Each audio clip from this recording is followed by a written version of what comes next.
Okay, it's time now to take a look at what's been grabbing the headlines here in the French press. I'm joined on set by Florence Villeminot. Hello, Florence. And you're starting out with papers focusing on the French President François Hollande.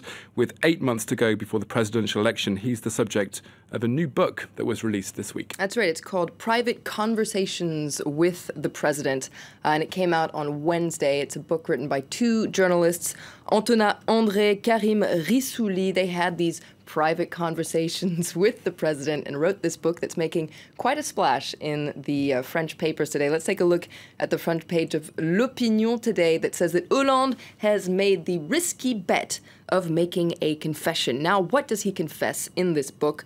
Well, just about everything about his private life and his political decisions, all the major chapters that have marked his presidency. Essentially, what he says is that being president is a lot harder than he thought it would be. And it's really surprising for François Hollande to make these confessions because he's usually very private about everything that happens in his life.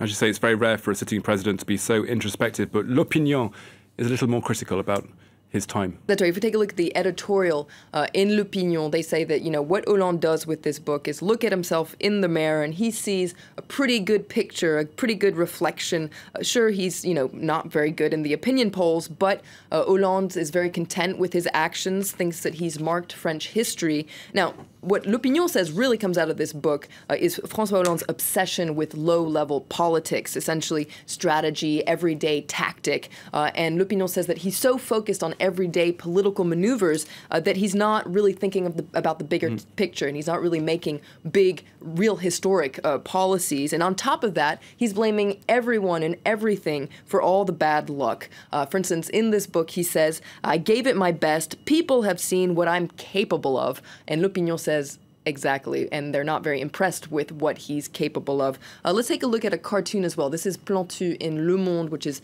kind of making fun of the president for this book. You can see him here in the middle of a desert on this analyst's sofa saying, "Nobody knows how hard it's been." Well, hey, I'm listening to you. I'm talking to you, rather. It seems like no one's listening. He seems quite lonely there in that desert.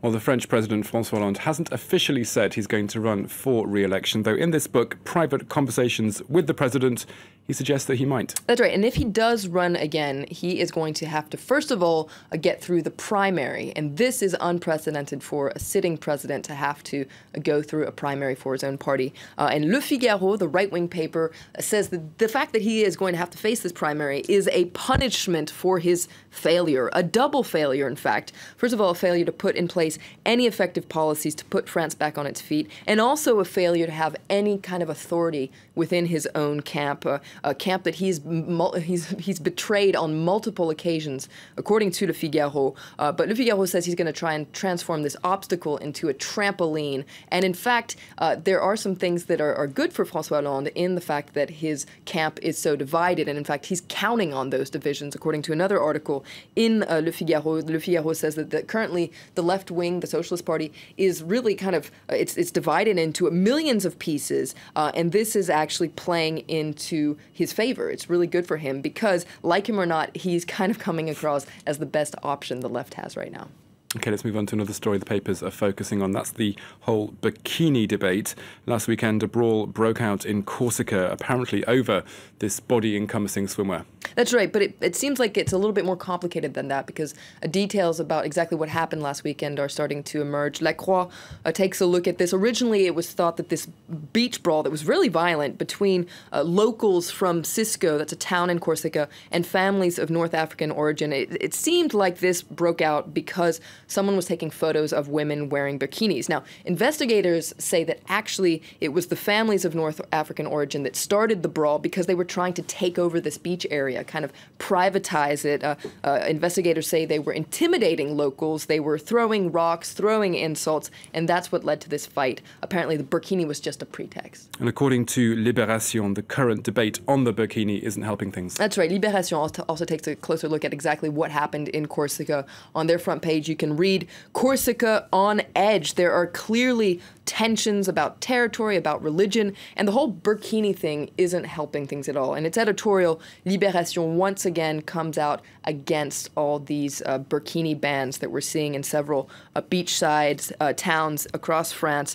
Libération says, look, France is already really restrictive when it comes to Muslim wear. For instance, students aren't allowed to wear headscarves in French schools. The burqa is banned in public space. Instead of proclaiming a textile state of emergency, that's what they say, France would do a better job of fighting fundamentalism by supporting democratic Islam. So Libération says that the government's authorities' strategies aren't really in the right place here. They should be focusing on other things other than the burkini. So things are kind of depressing these days in France, if we're really completely honest. But it's not all doom and gloom, according to. I hope not.